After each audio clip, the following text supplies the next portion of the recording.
Hi guys, welcome back to my YouTube channel কানা bike technical. আজকে একটা ছোট্ট শর্ট ভিডিও নিয়ে এসেছি। যে কোনো বাগম্যান গাড়ি, তোমাদের BS4 বলো BS6 বলো, বাগম্যান গাড়ির টাইম কীভাবে সেট করবে।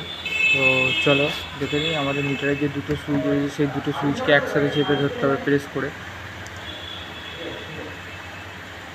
তারপর প্রেস করে ধরে রাখার পরেই এটা টাইমটা ব্লিঙ্ক করছে। আমাদের এখন টাইমটা সেট করে নেবো। এবার আমাদের এই সেট বাটনটা টিপলে আমাদের টাইমটা সেট হবে, এবং সেকেন্ডের এই মিনিটেরটা আমাদের এদিকের বাটনটা টিপলেই সেট হবে, অ্যাডজাস্টটা।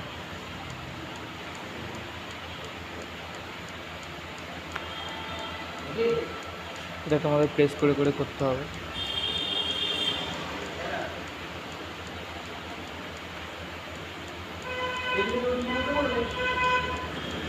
তো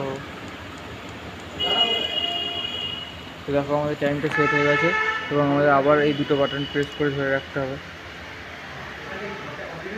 দেখো আমাদের টাইমটা সেট হয়ে গেছে। তাহলে আমরা আর একবার চাবিটা অফ করে অন করে দেখে নিই একবার টাইমটা সেট হয়েছে কিনা। তো টাইমটা আমাদের সেট হয়ে গেছে। ভিডিওটা ভালো লাগলে লাইক করো, শেয়ার করো, এবং চ্যানেলে নতুন হয়ে থাকলে চ্যানেলটা সাবস্ক্রাইব করে দিও।